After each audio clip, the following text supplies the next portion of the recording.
Esta es una emisión de crítica artística y periodística.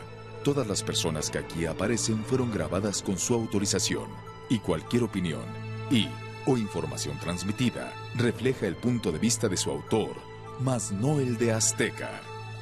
La gente cree que yo soy una persona mala. El número uno de la música afroantillana revela los mitos de su leyenda. No me arrepiento. Él es un elemento complicado, sí. Y temperamentalmente difícil. El productor y cantautor descubre el mayor secreto de su infancia. Mi papá estaba en la cárcel. Compañeros develan los excesos que llevaron al límite al famoso trombonista al lado de su mejor intérprete. Todo tiene su final. Nada dura para siempre. Héctor Lavoe. Coge el camino de las drogas. Héctor, por alguna razón, nunca quería llegar a casa, quería seguir y seguir y seguir. Se conocerá la tragedia que produjo la transición a cantante de Willy Colón y el mito tras la interpretación que lo volvió un ícono, el Gran Varón. Amigos, periodistas y productores descubren su poder político y social en Estados Unidos, así como su entrañable relación y despedida de Celia Cruz. Y ella era ya una leyenda gigante, no quería que nadie la vea. Yo sabía dónde estaba y todo eso. Tiene una posición muy definida frente a Hugo Chávez. Hace lo que le da la gana. Y el intérprete desmitifica su colaboración en una película producida por Jennifer López. Fue una oportunidad, no estuve muy contento de la manera en que hicieron la cosa. 40 álbumes, 4 largometrajes, 3 telenovelas, 15 discos de oro, 5 de platino, 11 nominaciones al Grammy y un doctorado honoris causa son las cifras que han hecho de Willy Colón uno de los 100 latinos más influyentes de Estados Unidos. Pero 44 años de trayectoria artística han gestado grandes mitos que, a punto de lanzar su biografía, el malo del Bronx acepta revelar.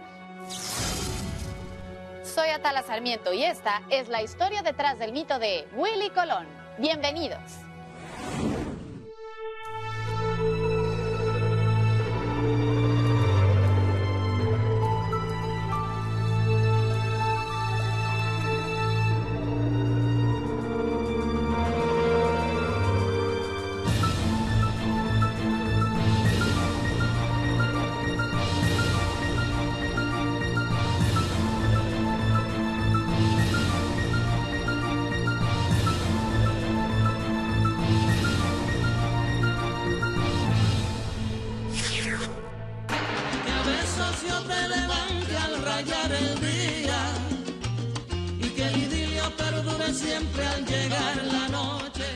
A sus 61 años de edad, Willy Colón ha sido blanco de fuertes críticas por sus letras de denuncia y un intenso activismo político y social, que lo ha confrontado recientemente de manera directa con el mandatario de Venezuela, Hugo Chávez. No me arrepiento, creo que ha sido un buen camino, he podido deshogar en muchas maneras, artísticamente, políticamente, socialmente. Él tiene una posición sobre la situación en toda América Latina y condena la violencia, condena los excesos. En Twitter, un hombre que, por ejemplo, tiene una posición muy definida frente a Hugo Chávez. Él considera totalitarismos y tiene una posición muy definida frente a la violencia. Por muchas razones políticas, yo grabé un número repudiando a Pinochet y me cayeron arriba. Desde Bogotá, Colombia, el emblemático músico y activista aceptó relatar los mitos que ha gestado su leyenda, cuya personalidad se ha destacado también por un gran sentido del humor. Un sentido de humor, yo creo que aparte del sentido de humor que tengo ahora, fue por Héctor.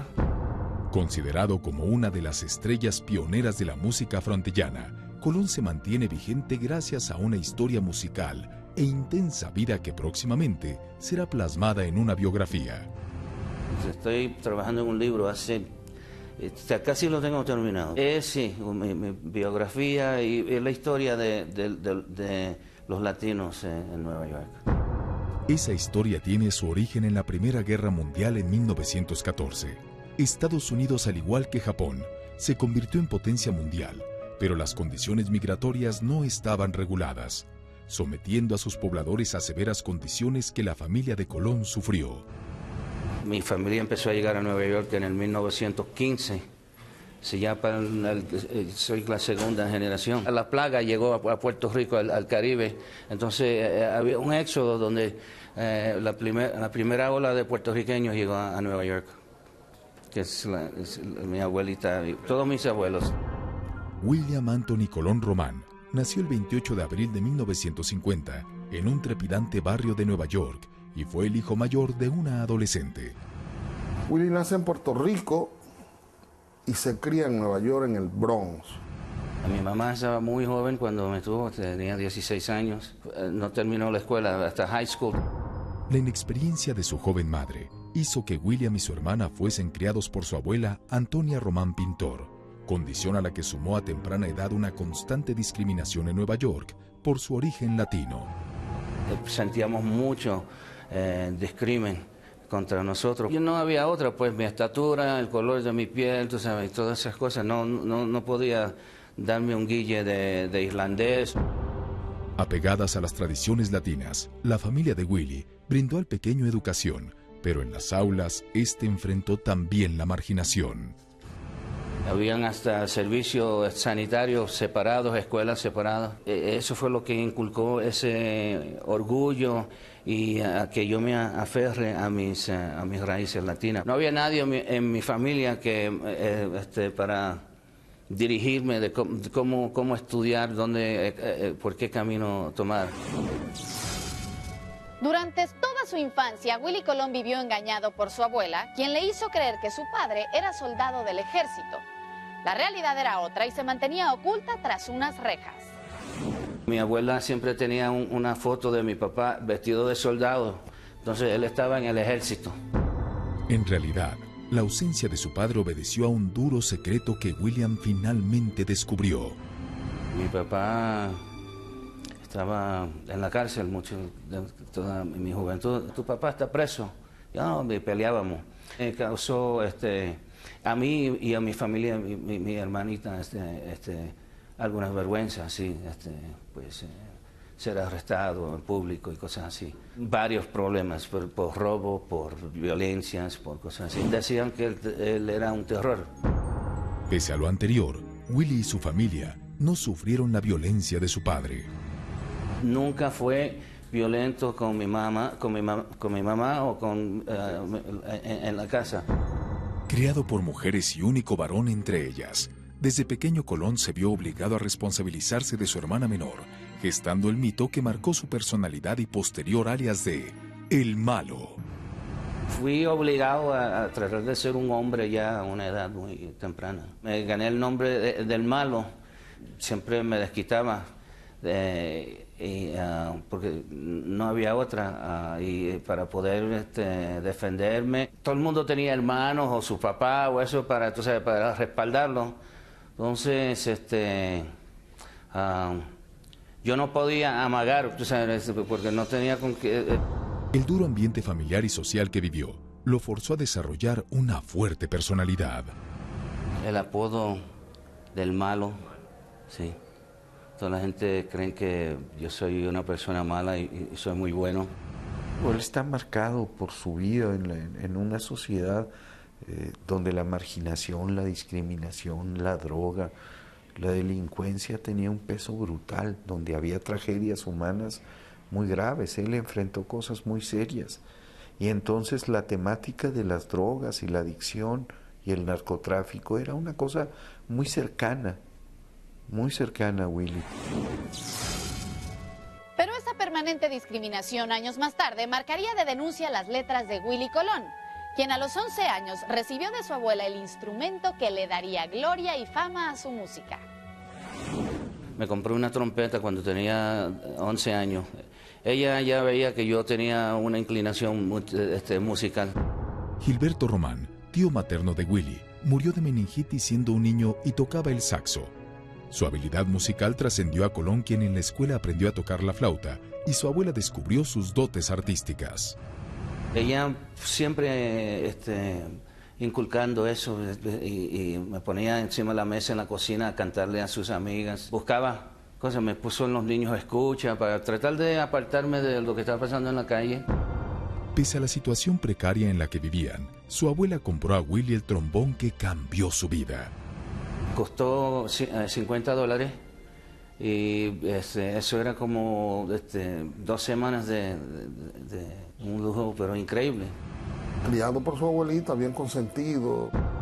En el barrio donde vivía, Willy recibió las enseñanzas del afroamericano T. Joe, un experimentado trompetista, quien colaboró para que Colón, con solo 14 años de edad, formara su primer banda, The Latin Jazz All Stars.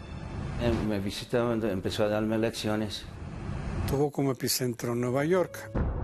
Mientras Willy trataba de impulsar su aún inédito grupo, su acertado trabajo dentro de una tienda de discos surtió frutos tras invitar al gerente del establecimiento a una presentación, quien quedó sorprendido del talento de Colón e intervino para que Al Santiago, dueño del negocio, lo firmara en su sello independiente. Esta tienda también tenía un sello local y empezamos a grabar.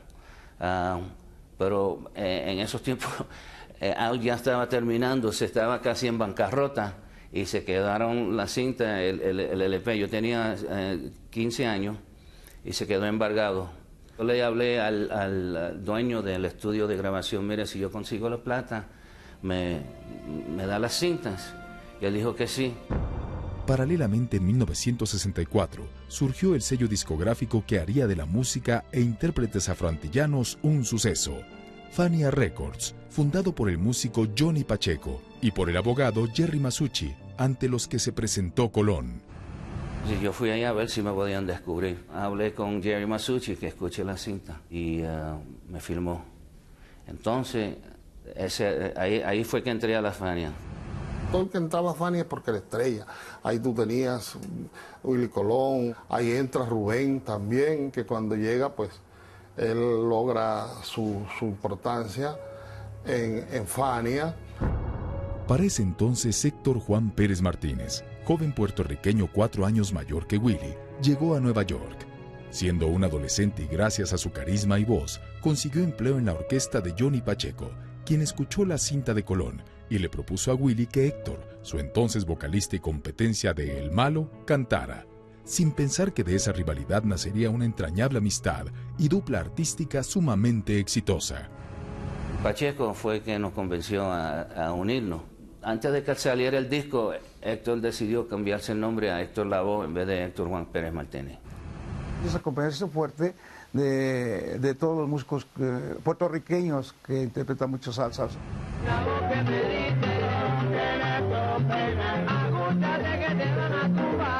Mi abuela nunca aprendió a hablar inglés tampoco. Entonces yo y Héctor tuvimos casi la misma relación que yo tuve con mi abuela. Y yo aprendo más y más a hablar español y él aprendió a hablar inglés conmigo. Pero fue la asombrosa voz de Héctor Lavoe la que con los primeros acordes impactó a Willy Colón, quien junto al puertorriqueño, Celia Cruz y Johnny Pacheco, se convirtió en uno de los integrantes icónicos de Fania Records. Héctor Lavoe como la superestrella, que era el elemento que agarraba la masa, lo popular, pues ese era el ídolo, el más grande de los ídolos del grupo de Fania. Con Lavoe como intérprete, Willy, con solo 17 años, logró el primer disco producido por Fania Records. La dupla se conoció a partir de ese momento como Los Chicos Malos. Le dio un toque a nuestra música y la hizo de repente, ¡pum!, la hizo sonar bien profesional. Pero Fania facilitó también el acercamiento de Willy con la estrella que más admiraba, Celia Cruz.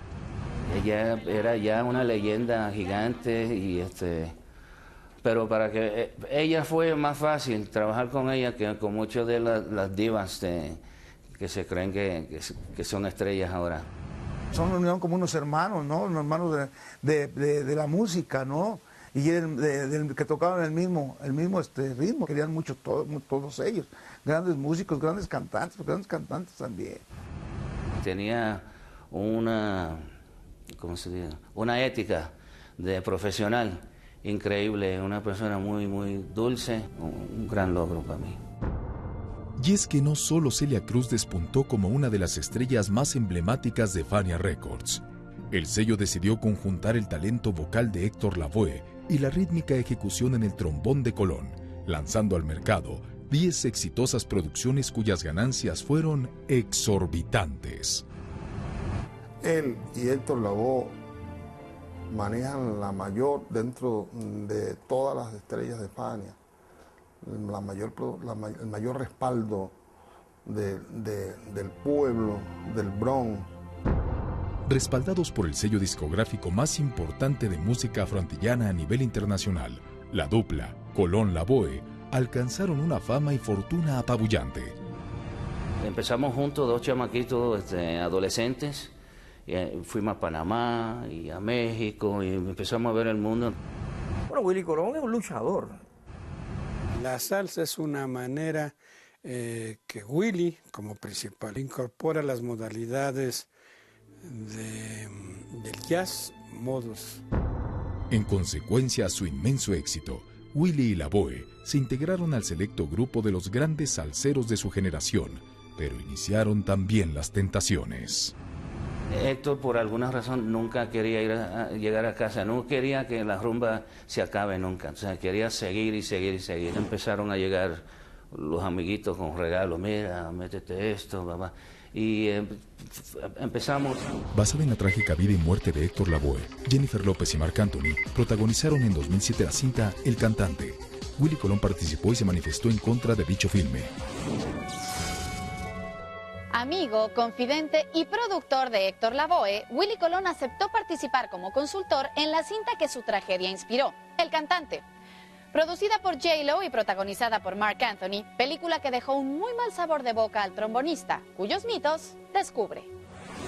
Fue una oportunidad perdida, pues Jennifer podía abrir la puerta para nosotros, pero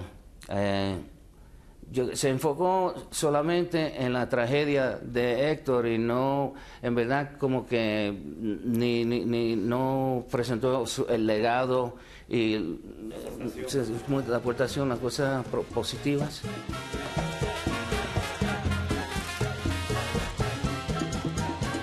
Para mí este proyecto era algo muy especial, haciéndolo de una persona como Héctor Lavoe y la música que él dejó.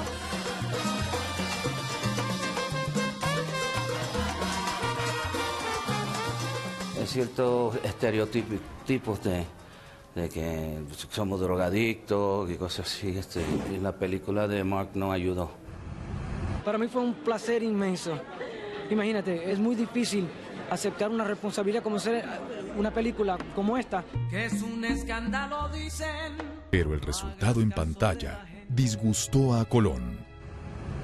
¿Verdad? No estuve muy contento de la manera en que hicieron la cosa. Me acercaron y me pidieron que sea un consultor en la película y filmé el contrato y me pagaron y eso. Entonces, ok, cuando empezamos y ya en 2 semanas la película estaba terminada. Entonces. Y es que la cinta mostró solo el consumo de drogas y omitió la obra y legado artístico de la exitosa mancuerna. Lo único que hice ahí es meterme drogas y estar. No enseñó ninguna de las partes donde estábamos escribiendo, componiendo, nada. Era todo basado en la parte negativa.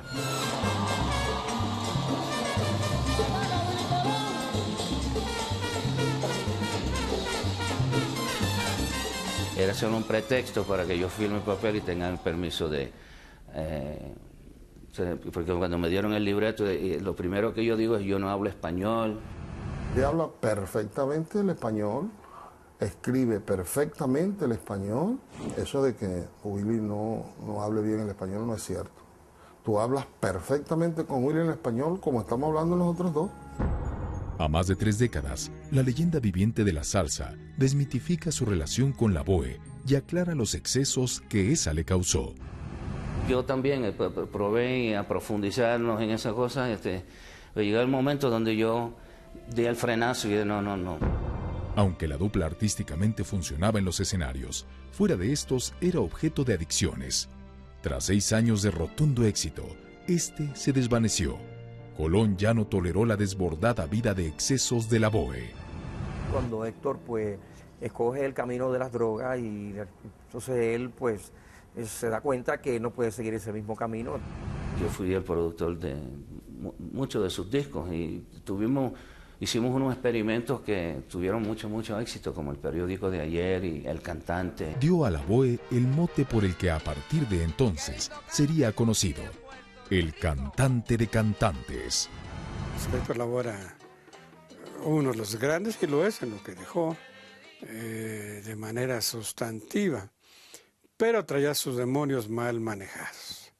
Y infortunadamente, como se sabe, su alcoholismo y las drogas, y en el fondo su alma destrozada, enloquecida, pues le llevó a locuras e idioteces grandes. Fue a la edad de 33 años que Lavoe cayó en una profunda depresión y su problema con las drogas se agravó cuando su hijo, Héctor Luis, murió a los 18 años de edad de un disparo accidental que le produjo un amigo. Su suegra fue asesinada y su padre falleció.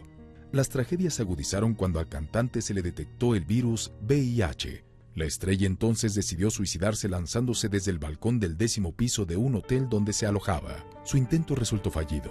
Lavoe sobrevivió pero quedó imposibilitado para cantar, lo que le produjo en una precaria condición económica que, sumada a su delicado estado de salud, al ser portador de VIH, causó su muerte. La droga es mortal, del alma, de la inteligencia. En el medio rumbero, pues el alcoholismo en primer lugar, pero también la marihuana, la cocaína, no son infrecuentes, son más o menos comunes. La tragedia de Lavoe dio pie al surgimiento de Colón como cantante. El emblemático trombonista se vio obligado a tomar el micrófono por la estrategia a seguir de Fania de lanzar a los cantantes más exitosos, condición que gestó un mito más sobre Willy en torno a que le desagradaba su voz. Cuando empezamos a tocar en español, yo no podía cantar en español. Te podía hacer un coro, pero de ser la primera voz era imposible. Porque Willy es muy tímido. Lo presiona Rafi para que él hiciera eso. Seguramente destacó, y porque su expresión es con instrumento de viento. En cambio, los cantantes es con la palabra, con la voz, y por lo tanto entiendo que Willy le faltaba tiempo para interpretar su instrumento, ¿no? Pero como cantante, Willy Colón causó polémica no por su voz, sino por interpretar un tema cuya letra catapultó artística y socialmente al famoso trombonista. Aunque no se elaboró como un éxito potencial, El Gran Varón causó furor por abordar un tema tabú médico y socialmente en ese momento: el SIDA, enfermedad que formó parte de la familia de Colón.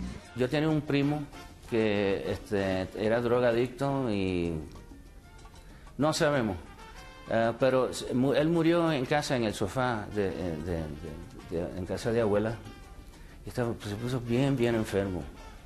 Entonces empezamos a escuchar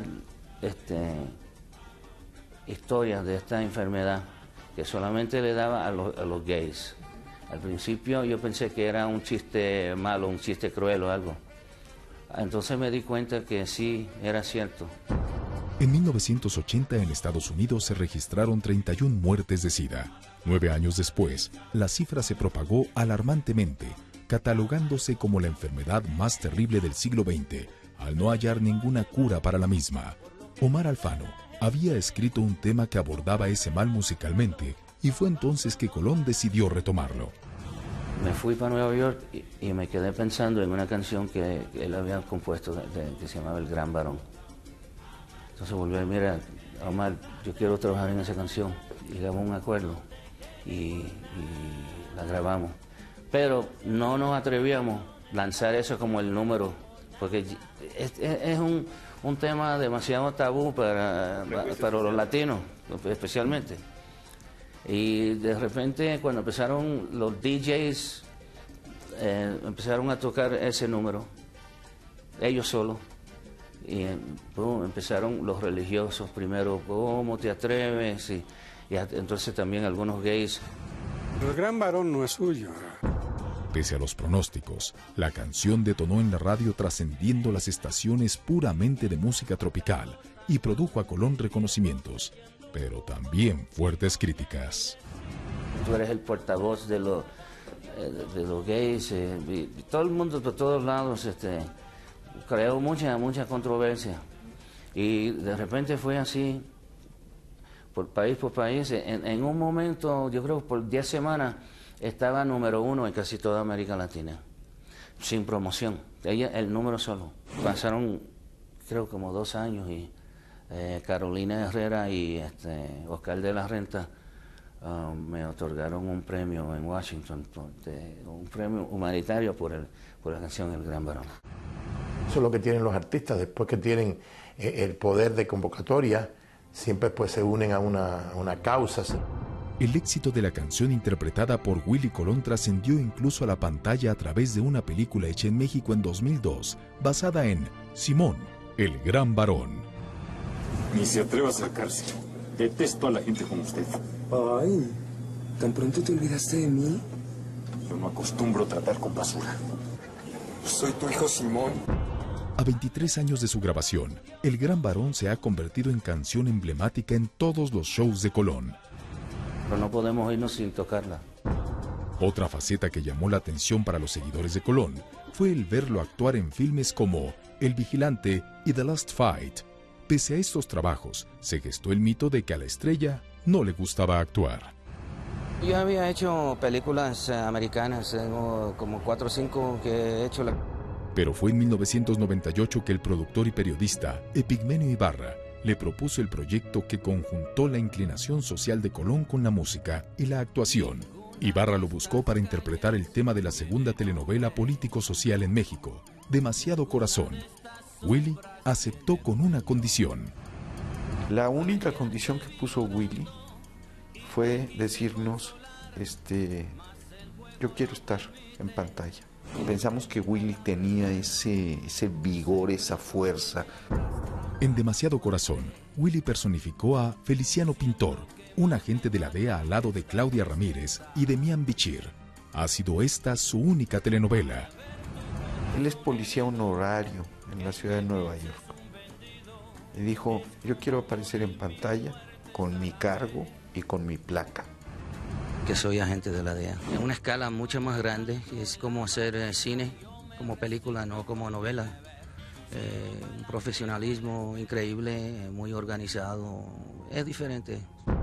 En la vida real, Colón empezó también a desarrollar su conciencia cívica y altruista social, involucrándose en causas políticas que comenzaron a tomar prioridad sobre su música. Por donde quiera que lo veas, el hombre tiene un talento extraordinario. Y ese talento va acompañado de una calidad humana excepcional. Un hombre con una sensibilidad social sorprendente. El 16 de julio de 2003 falleció Celia Cruz. Su sepelio reunió a más de 150,000 personas en Miami y Nueva York, donde superó el celebrado Judy Garland en 1969 y se convirtió en la despedida más grande hasta entonces otorgada a una figura latina en Estados Unidos, tras reunir a influyentes personalidades de la política y el espectáculo estadounidense e hispano. Gracias a su influencia política, fue Willy Colón quien organizó los majestuosos funerales de Celia Cruz en Nueva York, comparables únicamente a los hechos para gobernantes estadounidenses. Con ellos, el productor despidió a su amiga, ídolo y diva de la salsa. Organicé el recibimiento en Nueva York con el alcalde Bloomberg. Tuve que explicarle quién era Celia, cómo era la cosa y lo importante que era. Y cuando estaban haciendo las ceremonias en Miami, se lo enseñé, entonces lo convencí. La privilegiada posición política en Nueva York de Willy Colón se manifestó públicamente cuando el 16 de julio de 2003 murió su gran ídolo, amiga y madrina de bodas, Celia Cruz. Fue el músico quien organizó el recibimiento del cuerpo de la máxima estrella de la salsa a la Gran Manzana, en lo que fueron los funerales más grandes realizados a una figura latina en Nueva York. Se hizo en Nueva York lo que se hace solamente para un presidente, un jefe de Estado. Cerramos todas las calles, toda la policía, cerramos las carreteras, todo hasta que llegue hasta por el Bronx. y le nombramos una escuela, un high school de música en su nombre. Miles de personas, 500.000 de personas atendieron a su funeral. Nueva York cerró la calle más importante de este país, que es la Quinta Avenida. O sea, el desbordo de cariño por Celia fue inmenso. Yo no he visto que ha pasado ni con artistas. Por ejemplo, con Michael Jackson. Tras extirparle el seno derecho, Celia libró una batalla contra el cáncer, padecimiento que hizo metástasis en su cerebro y causó su agonía y muerte. Lucha contra el cáncer. Obviamente Celia falleció de esa enfermedad. En los últimos días ella no quería que nadie la vea. Yo preguntaba, yo sabía dónde estaba y todo eso, pero ella no quería que la vieran. La majestuosidad del funeral de Celia Cruz en Nueva York solo mostró la influencia de Colón en la escena política, donde inició una férrea e intensa campaña en Nueva York. Uno tiene que decir lo que tiene que decir y siempre tiene consecuencias, ¿verdad? No puede estar con Dios y el diablo. Tiene que tomar una posición y a veces eso te va a costar en lo económico, pero son cosas que se tienen que hacer. Es una institución. Llegas en Nueva York a cualquier lado a comer y siempre hay gente que se acerca y lo palmea. Es un hombre muy querido. En su carrera política, Colón incluyó la discriminación que en carne propia vivió, así como intentó crear oportunidades para mejorar las condiciones de vida y empleo de los hispanos, postulándose ante el asombro de miles como aspirante a la alcaldía de Nueva York. El hecho de él querer ser alcalde es porque él es muy amante a la gente donde él se crió. Él quería aportar algo como alcalde de la ciudad de Nueva York, aportar algo a ese Bronx que lo vio crecer, a ese Bronx donde él fue testigo de múltiples necesidades de una gente de un extracto social muy ignorado. Que era alcalde de Nueva York, le dio una posición muy honorífica que era ser liazón, como un puente entre la alcaldía, la ciudad de Nueva York y la comunidad puertorriqueña, que es muy fuerte en Nueva York. De ideales laicos y conservadores, el Partido Republicano de los Estados Unidos fue la plataforma bajo la que Willie Colón se postuló como alcalde de la Gran Manzana. Está metido en la política, bien metido en Nueva York y muy respetado. Y una persona que tiene su personalidad propia. Y Willie tenía una doble posición ante esto. Como norteamericano, que es norteamericano, y como puertorriqueño, que también lo es. Como puertorriqueño porque ha visto sufrir las secuelas de la droga. Pese a sus múltiples propuestas de mejora y a su popularidad entre la comunidad hispana de Nueva York, la postulación de Willie Colón por la alcaldía de Nueva York no prosperó. Se lanzó por 2 oportunidades a la alcaldía de Nueva York, ¿verdad? Y contaba con su fuerza latina. Alcaldía que en ninguna de las 2 veces ganó. No obstante haber obtenido 101.394 de los votos en la contienda, Willie no fue nombrado congresista. Pero, debido al catolicismo que su abuela le inculcó desde pequeño, formó parte de la comisión hispana que viajó al jubileo en 2000 con su santidad, el Papa Juan Pablo II. El que hace lo que le da la gana, comillas, no puede hacer lo que le da la gana en mucho. Tras su visita al Vaticano, Willie Colón continuó con su carrera política y nuevamente se postuló como alcalde de Nueva York, pero el intérprete fue derrotado. Bueno, es que no se pueden separar el arte, mi arte y la política, porque es por el arte que pude tener una voz sociopolítica. Era muy sorprendente que el alcalde de Nueva York se sentara con nosotros a platicar como que no tuviera nada que hacer. Pero eso te habla de la influencia y del peso que tiene Willie en Nueva York. Pese a sus derrotas, su activismo político continuó y en 2001 se integró a la administración del alcalde Michael Rubens Bloomberg como defensor del pueblo de Nueva York. Hoy es responsable de la promoción fílmica de Nueva York con la alcaldía de Bloomberg. Y es que tras esa dura personalidad que lo mismo canta, pone a rumbear a las máximas celebridades y se relaciona políticamente con altos mandatarios americanos, Willie posee un carácter singular. En el escenario brilla, pero fuera del escenario es un hombre muy dedicado a su familia y que no anda exhibiéndose. Es un hombre muy amable, muy cariñoso, muy talentoso, muy sensible.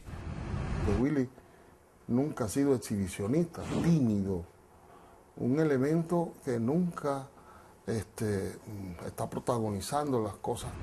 Es un poco retraído, es un hombre muy hacia adentro. A él cuando se encienden las luces se transforma, pero se apagan las luces y Willie es otro hombre. A mediados de 2006, Willie Colón anunció su retiro musical. Este, afortunadamente, no se ha concretado. El famoso trombonista continúa activo, está a punto de lanzar su biografía y realiza presentaciones por todo el mundo, siendo la más reciente la hecha en el cierre de la 5ª edición del festival Viva América en Madrid, España, consolidándose como fiel y digno representante de Latinoamérica en el mundo. Willie, como un padre mío, sigue siendo para mí el Willie Colón, referencia de este movimiento de la salsa en Latinoamérica. Con 44 años de vida artística y luego de dejar de lado su carrera musical para dedicarse a la política estadounidense, el Malo del Bronx anunció su retiro definitivo de los escenarios. Willie es Willie en todos los mercados. Es que Willie es uno de los merecedores de la aceptación en todos los mercados latinoamericanos que aprecian, que quieren, que idolatran al género de la salsa. Está dentro de los éxitos más grandes que ha vendido la música latina. Hoy está en California. Cuando tú has sido Willie Colón, no puedes quedarte en casa. Con una intensa gira por ciudades como Lima, Perú, México, las Islas Canarias, Washington, Nueva York y Houston, en donde Willie Colón se presentó en el emblemático Tropicana Club de Texas, el ídolo del trombón y la salsa se despidió de su público asegurando que esa sería la última vez que pisaría un escenario. Son artistas que, como Celia Cruz, tuvieron y tienen la suerte de que es música que no pasa de moda. La salsa, toda esa fusión que ha hecho, siempre está vigente. Y cada día en este país, en Estados Unidos, les gusta más nuestra música. Pese a que su retiro culminaría en 2007, en 2008, el ídolo del trombón regresó para crear su más reciente álbum de estudio titulado El Malo Volumen 2, Prisioneros del Mambo, con el cual Colón retornó a las mieles del éxito. No pueden estar quietos, tienen que estar produciendo, y estoy seguro que disfruta tanto producir para los demás, para otros, que como si hoy en día... Y es que en el nuevo álbum, Colón volvió a sus orígenes de oposición y crítica social, postura que quedó plasmada en el tema Cuando me muera, el cual causó polémica por ejercer un mordaz reproche a aquellos que han lucrado con la muerte de otros ídolos salseros, como sus grandes amigos, Celia Cruz y Héctor Lavoe. Y aun cuando en los últimos años la carrera de Willie Colón ha sido intermitente, el salsero mantiene su posición como ídolo de multitudes, máximo representante y leyenda viviente de la música afroantillana. Señor, pues algo más que nos quiera agregar para terminar de contar la historia detrás del mito del señor Willie Colón. No, yo solamente le doy las gracias a toda la gente que me han apoyado y que han demostrado tanto generosidad y tanto cariño hacia mí. Y no, me siento muy dichoso y gracias por venir a visitarme. Soy Atala Sarmiento y esta es la siguiente historia detrás del mito. Hasta la próxima.